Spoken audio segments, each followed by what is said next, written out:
Hello, it's Peter Wright and Kathleen Beauvais in Ontario, Canada, with episode number 123 of the Yakking Show. This is the show for awakening you to new perspectives in the changing world we find ourselves in.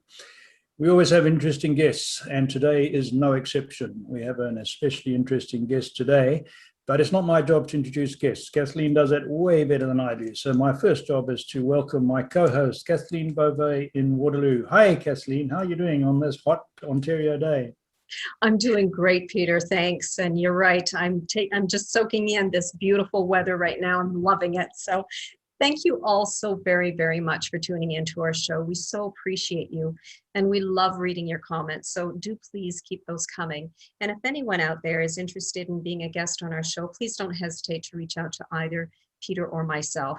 And today, folks, oh my goodness, I'm so excited and terribly honored to have just such a special individual on our show with us today. His name is Jim Estill. Jim, welcome to the show. How are you today? Excellent. Thanks for having me. I'm looking forward to it. Now, Jim, you are the CEO of Danby Appliances. You're a humanitarian, and we'll get to that in a bit. But you're an investor, an advisor, and a board member to many technology companies. In fact, you are one of 3 co-founders of Communitech. And for those of you out there that don't know, Communitech it's an innovation hub here in our region that is dedicated to helping companies start up, grow and succeed, basically. So Jim, can you tell our audience a little bit about your background? You are an entrepreneur at heart. What made you take on the entrepreneurial journey instead of the conventional route, if you will? And yes, just start off.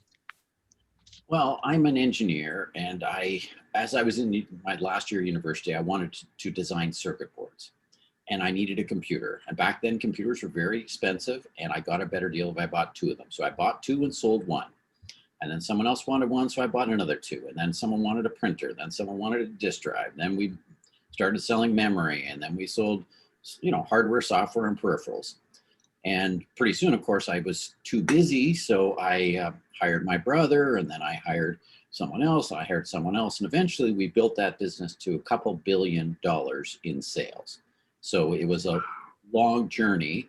And then because I was selling technology products, people would come to me and say, oh, I've got this new product, isn't it? And I'm a techie guy, so yeah, that's very interesting. And I would invest in some of those businesses, and I would act as a board member, advisor, mentor. So I've invested in over 150 companies. The one that I'm most famous for is BlackBerry. I was one of the founding board members of BlackBerry, and I left that board in 2010. See, and the joke is, and look what happened to them. See, I left in 2010. I was thinking of the calendar in my head when you said that. Yeah. But the other part of the message, I know you have many entrepreneurs listening. I did invest in 150 companies, and I can name some that you will recognize, and many of them, like PostRank, sold to Google, and some of them sold, INEX sold to InfoSpace, and Slipstream sold to BlackBerry. There's a lot of them that sold to companies you recognize. But there's over 125 to be exact, that went out of business. So you get famous for what you did that was successful. I was, oh wow, the guy's a genius. Well, the guy's a genius because he did 150 things, and the few of them worked out, right? It's like a shotgun. It wasn't that I was a perfectly good aim. I just sent enough shot out in the air, and it hit a few birds.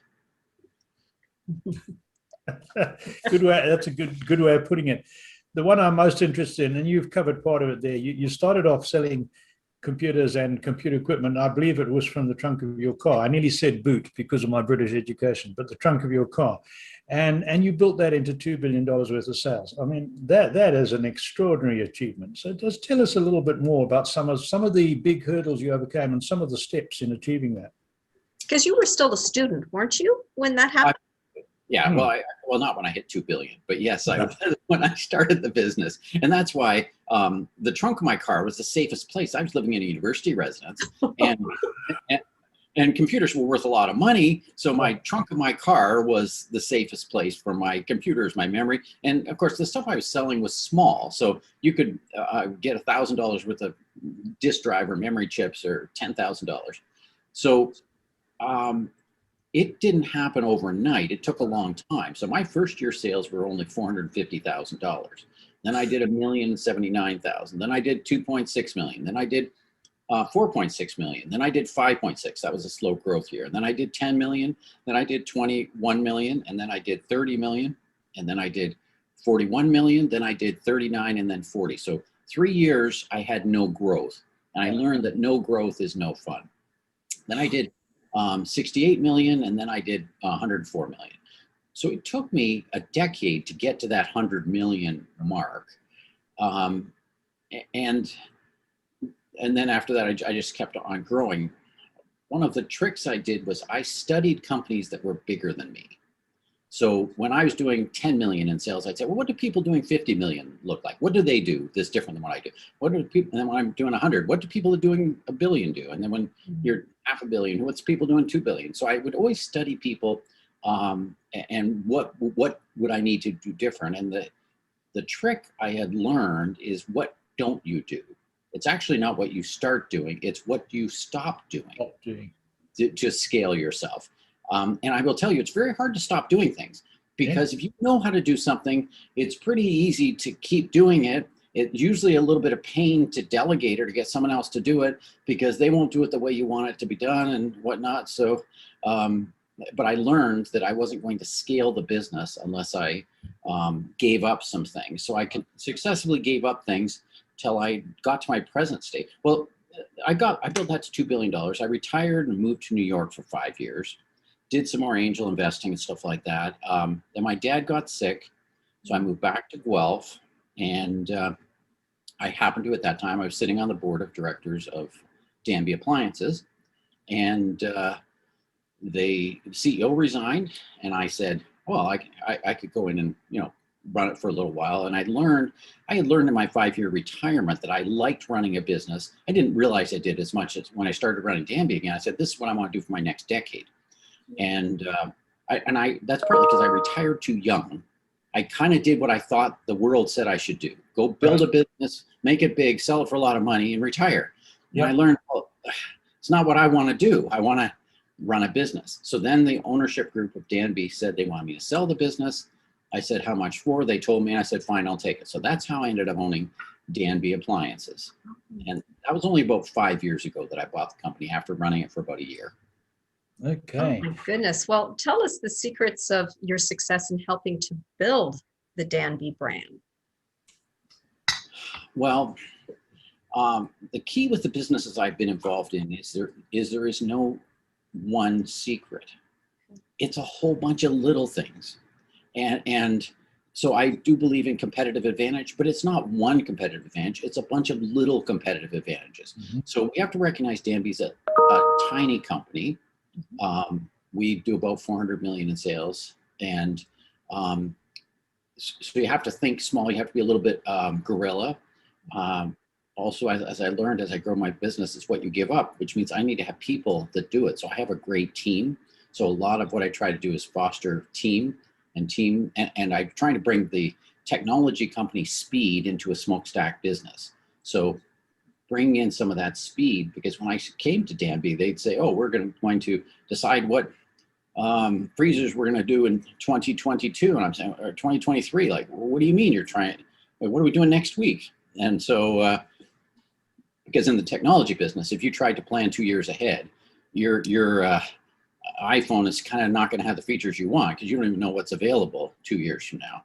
Right. So I guess to some extent, sense of urgency and speed. And I have a whole bunch of little tiny business sayings that I talk and repeat all the time that I hope builds the culture.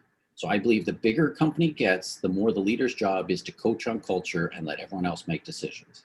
Yep. That's one belief. Because if the culture's right, I'm on your show, something's going to happen. I know something's happening, but if people understand what the culture is, they'll make the decision without having to wait for me and whatnot. But my job is to coach on culture. So if I go back and say, I was out of the action for an hour and we spent $100,000 painting lines in the parking lot. It's, well, wait a minute, did we get 3 quotes? Did the lines need to be repainted? Could we do it ourselves? I would have done it on the weekend if you asked me to. So that would have been a decision not made in the right culture. Mm-hmm. You know what I mean? Mm-hmm. Right. I want to pick up on something quick. I know on your website, you say that you Danby makes things with compressors by and large. There's 1 or 2 exceptions. So is narrowly focusing your product range a big thing of how to do some things better? Yeah, I mean, that's partly competitive advantage. Yeah. It's also why, like, we're in a very hot day here today in Guelph and Waterloo and Woodstock. And we sell air conditioners. So Right. what is the appliance company doing selling air conditioners and dehumidifiers? The commonality is they have compressors. They are the same compressors as in a bar fridge. So we buy 2 million compressors a year. That's why we do it. Is it all about focus, Peter? I'm not sure. I'm actually the poster child for lack of focus. At least that's what my staff would say. And sometimes I do stray too far from the knitting, but other times that gets us into a business area that is successful and makes money. Interesting, very interesting. Yeah, I have like to pick your brains on that one a little more later on. But I want to ask you about your books. You've written 2 books, one on time management and one on leadership, if I'm right. Tell us more and what motivated you. I mean, you're a busy man. From no matter how well you're delegating, I know you've got to be a busy guy. With all the other stuff you do, how did you get motivated to write the books, and how did you find the time to write the books? 2 questions, sorry. Yeah, well, and again, there's no really good answer. Because I was having a problem with time management, I studied time management, and I devised my own, and I polished my own system. I still to this day try to polish my time management systems to get better and better. And I've learned that's even not about as much about time management as it is about energy management. Mm-hmm. Not because you could say tonight you're going to work from 7 till 9. I'm telling you, if you're not energetic, you're not going to get anything done from 7 till 9. So it's so I became passionate about time management, and I did a seminar with all my staff. And then I talked to one of my friends wanted me to do the seminar for his staff. And then next thing you know, I'm doing these seminars, and then someone says you should write a book. So that's how the time management book came about. I am also a marketer, and in my computer business, I had learned a lot about printing, because at that time we were still paper based. More, and we would mail out catalogs to our dealers, and we would print a ton of paper. We'd go to a trade show and give away boxes and boxes of spec sheets and flyers.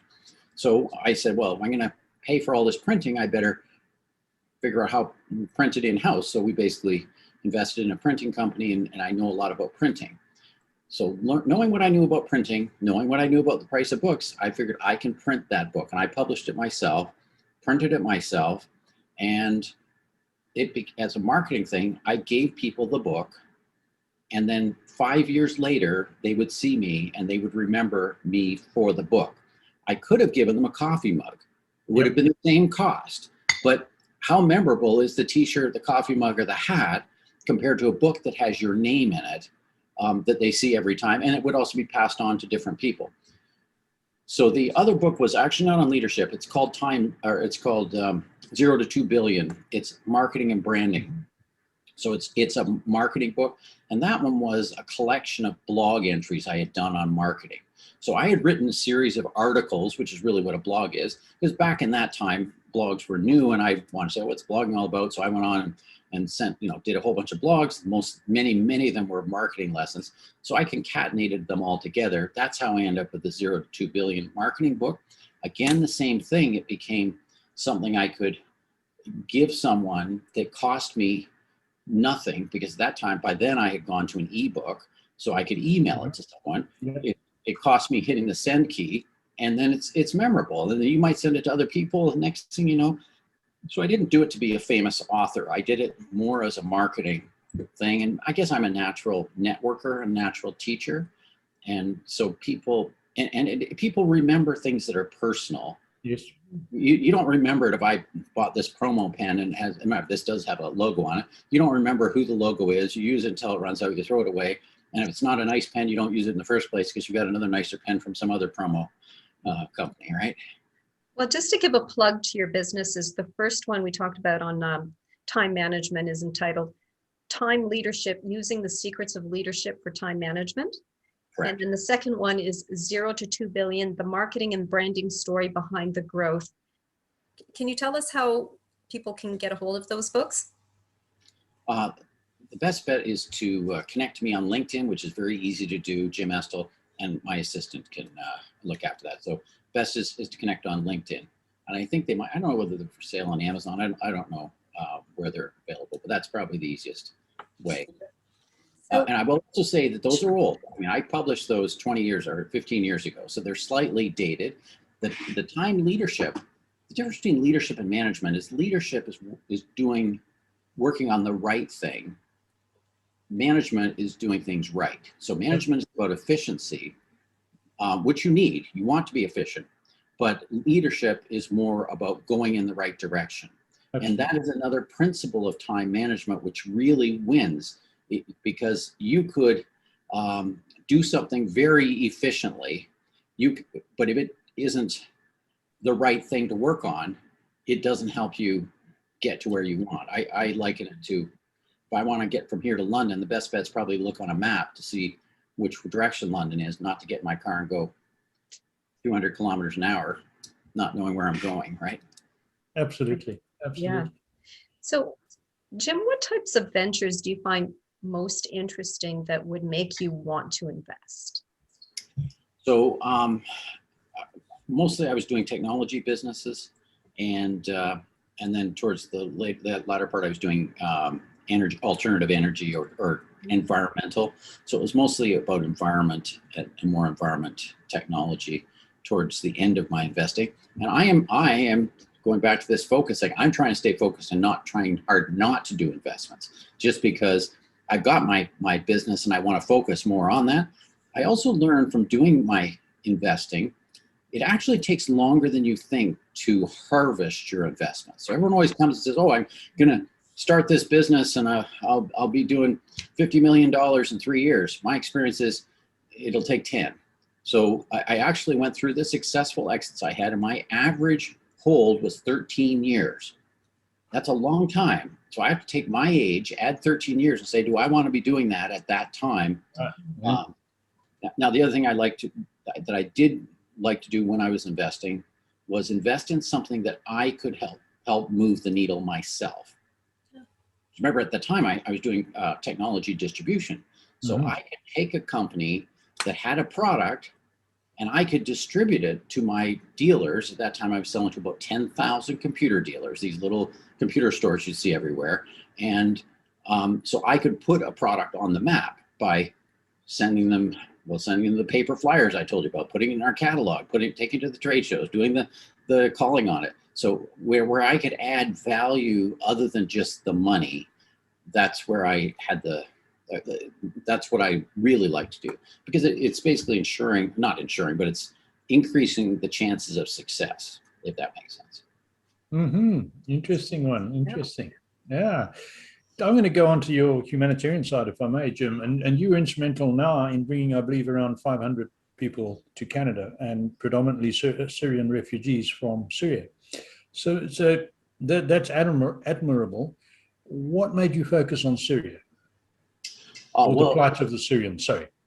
Well, when I started bringing them in a few years ago, Syria was making front cover news. You could see it was a humanitarian crisis of global proportion. And I didn't feel the government was doing things fast enough. So I said, well, what can I do? And I didn't know that I would end up being the poster child of refugee sponsorship. At that time, I said I would sponsor 50 families. And I thought, well, my wife even tells me that I always tend to think too big. So I just thought, well, 50, like, why would I do one family? That's what a church group does. They do one family and they do bake sales to raise money. How much money can I afford? Okay, great. I'll do 50 families. And then I organized it a little like a business, a nonprofit. So I had a director of education, a director of health, a director of housing. And then I had mentors assigned to each family. So every family that came in would have 4 or 5 mentor families, and the mentor families had checklists: get a bank account, register the kids in school, take the adults for ESL, to get a doctor, get a dentist, get the bus passes, ride the bus with them, do all of housing, furniture, all that stuff. So I ran it a little like a business, and I had 800 volunteers helping with that. Again, I get credit for it, but it's the volunteers that did all the work. Because if you think about it, I couldn't possibly meet 50 families at the airport and find 50 apartments myself and set up 50 apartments myself and register 50 sets of kids in school. I mean, like, no, it was all done by my mentor families. And I've got to say that I believe the reason, one of the main reason why your project was so successful is because you ran it like a business. Yeah. I just go to my own example. I came here at the age of 54 speaking English. So I thought, well, language wise, I've got no problem. I've got a huge advantage over someone from Syria, for instance. Little did I know that there's a lot of different types of English, and that my British English got me into some embarrassing moments in Canada with the differences between British and North American English. So I can just imagine how difficult it is for a non-English speaker coming from a traumatic situation with virtually nothing to start a new life in Canada without that support network that you put together. It must be impossible. Well, and there's another big difference. Difference between a refugee and an immigrant. Refugee is involuntary. So it's like me taking all of your stuff, Kathleen. I take all your stuff and I give you a suitcase. Say you fill the suitcase, that's all you can take. And I am forcibly relocating you, and I'm going to fly you to Russia. And, oh, by the way, we're not going to recognize your credentials. I don't care whether you're a doctor or a lawyer, and there's no way to verify it. Oh, and you have no references. And so an employer comes in, like if I'm hiring normally, what do? You check references, you check education. You're from Syria. I had engineers, I had pharmacists, I had one doctor. I had lots of different backgrounds that aren't recognized, and rightly so in some cases. You could be a doctor in Syria. I think it's a 3-year university degree. Well, you can't be a doctor. That doesn't translate to being a doctor in Canada. You have to go through the whole thing again, which, if you don't speak English well, is daunting in itself. Yep. Yeah, I had a little taste of that. I didn't come as a voluntary immigrant, but I don't want to go into that because it's your show. It's not my story. So I had a little taste, and I can only imagine someone else in worse situations having to start a new life. Wow. Yeah. So that's really commendable. Kathleen, you wanted to ask Jim a bit more on that one, I think. Well, actually, I think you covered it pretty well, Jim. But what I'd like to ask you a little bit more about is your Communitech involvement and how that came about, because my goodness, it has just grown exponentially since you became involved. And I mean, that in itself is such a massive achievement. So can you tell our audience a little bit more about that? I mean, it seems like you had this idea along with a couple more entrepreneurs, and you started to build it. And how did that come about? So there was about 8 or 10 of us, and we were technology entrepreneurs, and we said, well, we should get together and learn from each other. So we started by having breakfast and lunch meetings at our businesses. So I would post this month and someone else would post next month, someone else. So we rotated around from place to place. Then we said, well, this is getting too tough to orchestrate and whatnot. We need someone to organize the speakers and stuff. So we hired a very part-time executive director to help orchestrate. And it's great. I was one of the co-founders, but it was all done by other people to create this. And then of course they got space, and then they hired Ian Klugman, and then like it just went through the roof over 3 decades. So everyone thinks this has happened fast. It happened. It took a long time for it to have the traction that it now has. Now, one thing I'm proud of is I call myself a founder, because I'm a founder of Communitech. I was a founding board member of BlackBerry. Right. I founded a business called Simply Clean that sold to Pure Source and then Now Foods. I founded my my previous computer company. So I founded a lot of these things. I think it's just because I wasn't smart enough to know I shouldn't. That's all. I want to get back and ask Jim a little bit more about the refugee thing. Sure. Reading reports, yours and others, your project or the project you put together with 800 volunteers was very successful. I don't know what the percentage success rate was, and I don't know if we need to talk about human development in percentages, but I think it's pretty clear that a huge majority of those people you sponsored have done relatively well since coming to Canada, which is good news, because so many people who don't get that support struggle, endlessly when in their new country. Can you tell us more about that? And am I right in saying that the vast majority have been successful in one way or another? Yes, they are. I mean, part of it is I defined success. I do that with anything. What's the success? So success for me in that project was people working, Yep. Speaking English, and Yep. some degree of integration. That's my measure of success. And up prior to the pandemic, we were over 90% working and whatnot. Now, I learned over time that to say speaking English, I had to lower my standards a little, because it's very tough for some people to learn English when they're 50 years old and whatnot. Yes. The pandemic did take some of the jobs away from our refugees. So it was more of a problem. I will tell you right now, it's not a problem again, because the labor market is actually tight. It's easy to get a job anywhere. But for a little while, we struggled. But our job is to help people through a hard time. Our job is not to help them on a hard time. There's a little bit of tough love there. It's like, if you're capable of working, then work. And maybe that means at a different level than what you were. So I understand you were a lawyer in Syria. Well, you're not going to be a lawyer here, because you're willing to spend the 10 years to learn English and whatnot. If you're not, then what are you going to do here? And so you talk people into the right level.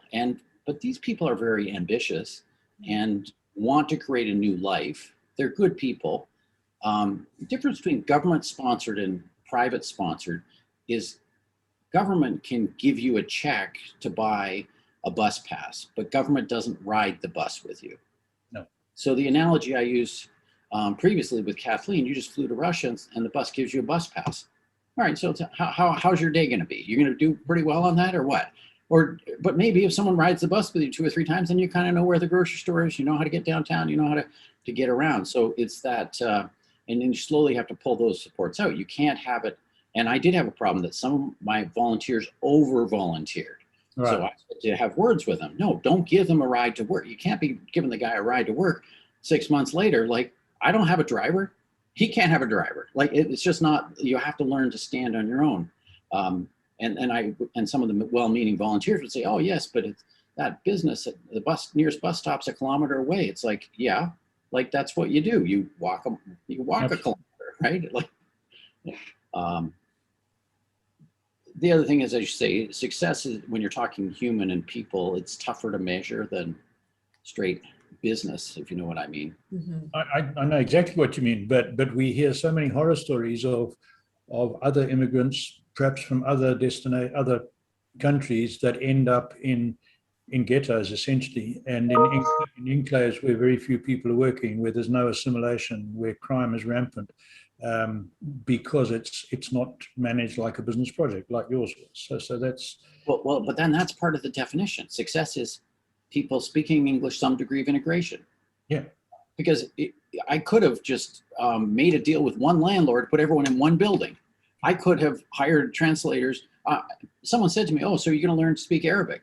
The answer is no. It's not healthy for me to learn Arabic. It's healthy for them to learn English. And I could say it's because I'm probably lazy, but in reality, it is better to speak English. I would even joke, if I go outside my factory and they'd be speaking Arabic to each other, I'd say, "No, this is Canada. You never hear me speaking Arabic here, do you?" So, like, yeah, and I did start a program at work. At first, I wasn't going to hire anyone, but I learned that for the first 90 days, there's actually a lot of appointments. By the time you do a dentist appointment, a doctor's appointment, ESL, even getting a bus pass, bank, all of that stuff takes time. And if you send someone to work at another employer, they start saying, "Wait a minute, this person's lazy. This person has been out for 5 appointments in the last 3 weeks." So I started a program called Ease into Canada, and we would hire any refugee, whether or not we sponsored them, in our factory for 90 days. And the focus was on ESL. So we'd have ESL classes. we had English lunch buddies, we had English word of the day, English tutors, English homework. And the advantage of that also is, even if you are not going to come in as you don't want to be a factory worker, if I say for 90 days you work in the factory to learn English, and the other thing we do is, of course, resume writing and job coaching. So if you are a pharmacist, then let's get you ready, do the interview, and then get you a job as a clerk in a pharmacy, probably making minimum wage. Yep. But then figure out how do you get your courses to get your certification to become a real pharmacist. Absolutely. And that 90 days in your factory, they've got a reference, which they wouldn't have had if they hadn't done that. Well, that's right. Matter that it's not in their chosen field. Well, and then after that, like, we post all the jobs that we have. If you work for us for 90 days and you see a job posting, say, yeah, I'd like to do that job. If you've done a good job and you apply, we'll give you the job. So I have some of them are permanent with me, and I love them, and I think they like me too. So I think it's mutually positive. Excellent. Wow, that is good to hear. We're getting towards the end of our time, but I've got an evergreen question, my favorite, that I've got to ask you. Based on your experience and your success in so many different fields, business and humanitarian, what would you say is the most important characteristic that differentiates the really good and effective and successful business leader from those that never get beyond average? Is there a key characteristic? I would say the key is gratitude. Gratitude helps your humility. Gratitude is the secret to happiness. I learned from the Syrians, happiness is being grateful for what you have, not ungrateful for what you've lost, not ungrateful for what other people have. So put yourself in the refugee shoes. Someone just came in, took everything you have, transported you to some other place, you're starting over again. But the ones who are happy are the ones who are grateful. And I practice gratitude myself. And to some extent, I like it because otherwise we start thinking we're good. And as soon as you start thinking you're good, then you aren't open to learning. You're not, the arrogance kills companies. Arrogance kills, it's just not healthy, in my opinion. Do you have mantras that you say? And you mentioned earlier about having sure, I do have I have a lot of them. One of the things I say is, successful people do tough things. And I say that to myself when I'm doing tough things. And there is always going to be some tough things that I have to deal with. And so that is one thing that I repeat to myself, but there's others that I repeat like that. Fail often, fail fast, fail cheap. Having a failure does not make you a failure, because we all have egos. So you can imagine I bring out a new product and that product's unsuccessful and whatnot. I can go and hang my head and say, oh, I'm terrible and whatnot. It's no, fail often, fail fast, fail cheap. Having a failure does not make you a failure. What makes you a failure is not trying. Mm-hmm. So by trying and not succeeding, I have won, because at least I've tried. Yep. And you'll never see anybody who hits home run who doesn't step up to bat, right? So that's right. That's right. Oh my goodness. Wonderful. Yes. Good advice. People who want to find out more about Danby can go to the Danby website, correct? Yes. It's just simple, danby.com, danby.com. And we sell all kinds of appliances.